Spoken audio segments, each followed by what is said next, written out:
श्रीराम. शुकासारिखे पूर्ण वैराग्य ज्याचे, वसिष्ठा परिज्ञान योगेश्वराचे, कवी वाल्मिका सारिखा मान्य ऐसा, नमस्कार माझा सद्गुरु रामदासा. जय जय रघुवीर समर्थ.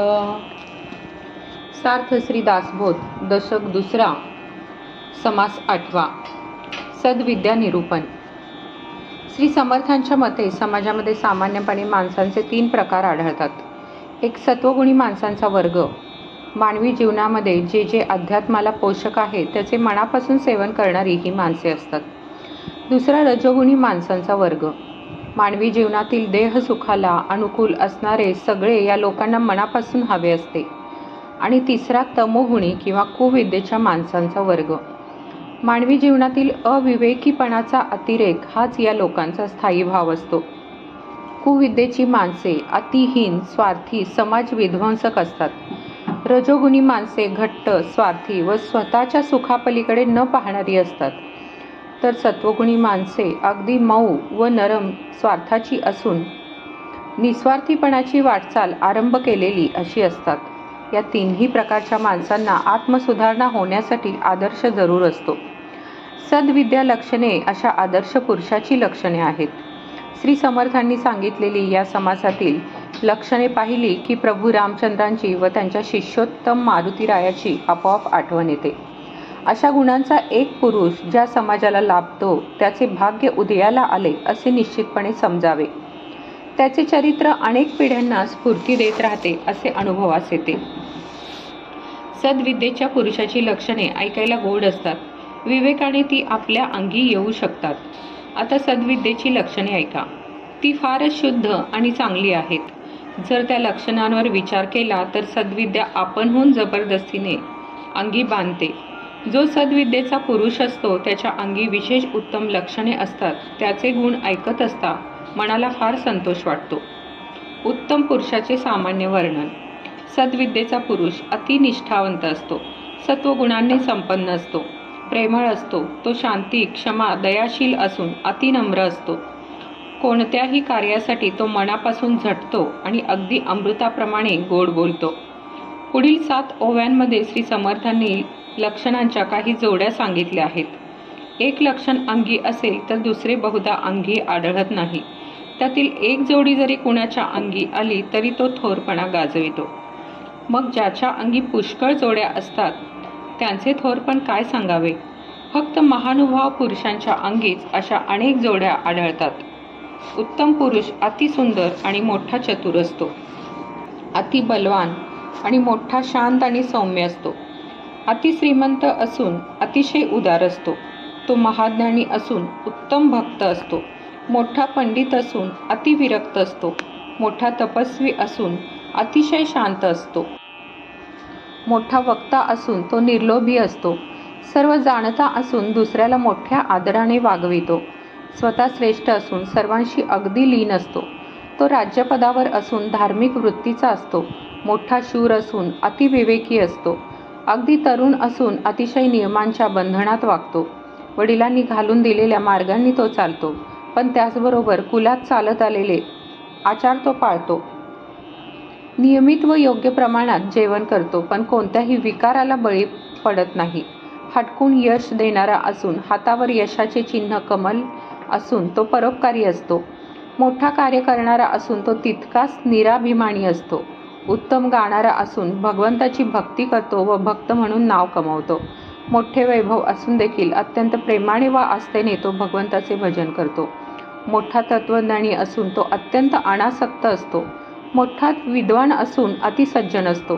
राजाला सल्ला मसलत देणारा अमात्य किंवा मंत्री असून तो अत्यंत सद्गुणी आणि तितकाच नीतिमान असतो. हा आदर्श पुरुष जितका अंतरी पवित्र असतो तितकाच सदाचारी आणि प्रसंग ओळखून वागणारा असतो. ज्ञानाच्या अनेक शाखांमध्ये निश्चित मत देण्या इतका तो बहुश्रुत असतो. सद्विद्या अंगी बांधलेला पुरुष साधू वृत्तीचा, पवित्र मनाचा आणि पुण्यशील चारित्र्याचा असतो. त्याचे अंतःकरण शुद्ध असते. तो मोठा धर्मात्मा व दयाळू असतो. तो कर्मनिष्ठ असतो. स्वधर्म पालन केल्याने आत बाहेर स्वच्छ असतो. त्याच्या अंगी लोभ नसतो व चूक झाली तर तिचा त्याला पश्चाताप होतो. परमार्थाची त्याला गोडी असते, आवड असते, परमार्थावर त्याचे प्रेम असते. तो सन्मार्गाने जातो, सत्कर्माचे आचरण करतो. तो भगवंताचे अनुसंधान ठेवतो, मनाला स्थिर ठेवतो. त्याला श्रुती आणि स्मृती याचं ज्ञान असतं. सहज व खेळ म्हणून आणि युक्तीने कर्म करण्याची कला त्याला येते. भगवंताची स्तुती कशी करावी हे तो जाणतो. तो बुद्धिमान असतो. त्याला अनेक वस्तूंची परीक्षा असते. तो सर्व बाबतीत सावध असतो. लबाड माणसांची लबाडी ओळखण्या इतका धूर्त असतो. योग्य रीतीने व प्रमाणात तर्क चालवतो आणि सत्याने चालतो. त्याला वाङ्मयाचे ज्ञान असते. तो मोठा नियमितपणे वागतो. प्रसंगाला आणि माणसांना आरपार पाहू शकतो. तो मोठ्या कौशल्याने वागणारा व चटपट काम करणारा असतो. असे नाना प्रकारचे चमत्कारिक गुण त्याच्या अंगी असतात. कोणाचा व किती आदर राखावा, कोणाचा व कसा सन्मान करावा हे तारतम्य तो बरोबर जाणतो. त्याचप्रमाणे कोठे कोणता प्रयोग करायचा, वेळ प्रसंग कोणता आहे हे त्याला बरोबर समजते. कारणांची व कार्याची चिन्हे म्हणजे लक्षणे त्याला माहीत असतात. तो मोठ्या हुशारीने बोलणारा असतो. तो सावधपणे वागतो. नेहमी उद्योगशील असतो. तो आपली साधक वृत्ती सोडित नाही. तो वेदशास्त्रांचा सूक्ष्म अभ्यास करतो.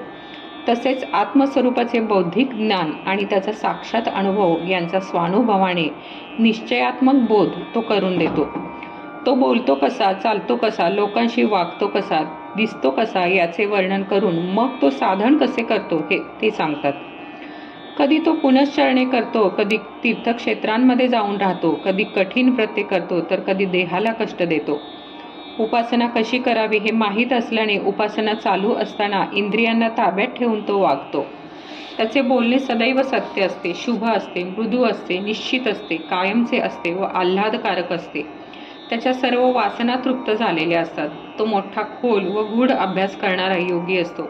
दिसायला तो भव्य व अतिशय प्रसन्न असतो.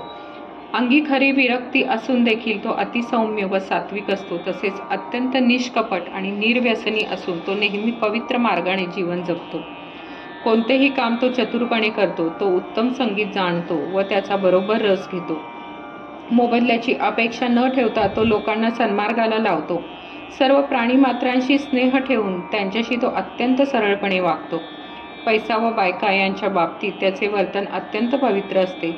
त्याची सर्व वागणूक अगदी नीती मर्यादेला धरून असते. त्याचे अंतःकरण स्वच्छ असते. त्याचा प्रपंच आणि व्यवहार जसा अगदी निष्कलंक व सरळ असतो तसा त्याचा परमार्थ देखील अगदी निर्मळ व पवित्र असतो. त्याचे मन कशातही आसक्त नसते, गुंतलेले नसते, म्हणून त्याचे समग्र जीवनच आतबाहेर अत्यंत पवित्र असते.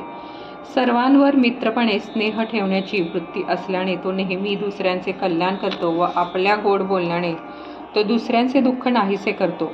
आपल्या सत्तेच्या जोरावर तो सज्जनांचे व अनाथांचे रक्षण करतो आणि आपल्या पराक्रमाने साऱ्या जगाचा मित्र बनतो.